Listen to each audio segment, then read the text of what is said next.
Number 4, this time's integer representation. Hey, yay! Another death by PowerPoint. All right, so this one's looking at how we can use binary to represent different types of numbers. Now, unless you're told specifically, a binary string is a positive integer that's greater than 0. There are no fractional parts. So, for example, 101010 whatever is 170. But if we use a different notation, it's a negative number, in this case minus 42. So what's happening now is that we are using different defined systems to declare numbers. So there's our number as a positive integer. But as an example, depending on how we go, it's minus 42 because we could use a different way of rendering the number. Let's take a look at how. First one is sign and modulus. A negative value can be denoted with a sign bit, the leading 0, or the leading data bit in fact. A 0 is a positive, or 1 is a negative. So 00, 101010 is plus 42. 101010 is minus 42. That leading data bit denotes the sign, positive or negative. 0 positive, 1 negative. Now you do need to be told that you are using sign and modulus notation. You can't just sort of guess. And that's good. You will be told this is a number in sign and modulus. And that's how it is. That's how it works. It's very, very simple.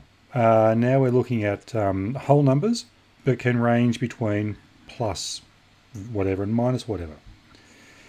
Use of sign and modulus negative numbers. When we look at floating point operators, we'll be using sign and modulus. This is where we use it when we're dealing with floating point operators, which comes up in a couple of presentations' time. So we need to be clear about how to use them. We do not use sign and modulus for binary arithmetic. We use 2's complements. That's okay. We're going to find out what that is just about now. So a 2's complement is a way of rendering a negative number, and this is what CPUs use in binary arithmetic. Remember that a CPU can only add and shift. So therefore, when we want to create a negative number to add, we use something called a 2's complement. Now, to create a 2's complement for a number, it's incredibly simple. It's a two-step process. Invert the number and add 1. Inverting the number is called making a 1's complement. So literally inverting the number, turn the 1's into 0's and turn the 0's into 1. So there's our number 1001, 01001. Turn the number inside out. 1's become 0's, 0's become 1's. And then for a 2's complement, add 1. So it's extremely simple. A 2's complement of a number is the 1's complement plus 1, or the inverted number of the number plus 1. And we use 2's complements when dealing with arithmetic.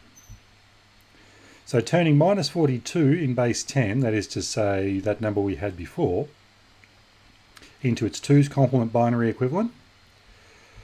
Well, we start with 42, 101010, invert it, 010101, add 1. Now, 1 plus 1 is 10, so we've got to do a carry. 010110. That's minus 42, as a 2's complement. Easy. Really, really easy.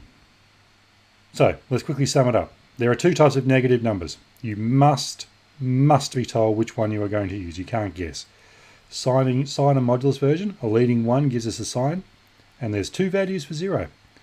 1, 0, 0, 0, 0, 0, and 0, 0, 0, 0, 0, 0 are both 0. But 1, 0, 0, 0, 0, 0 is minus 0. 0, 0, 0, 0, whatever, is plus 0.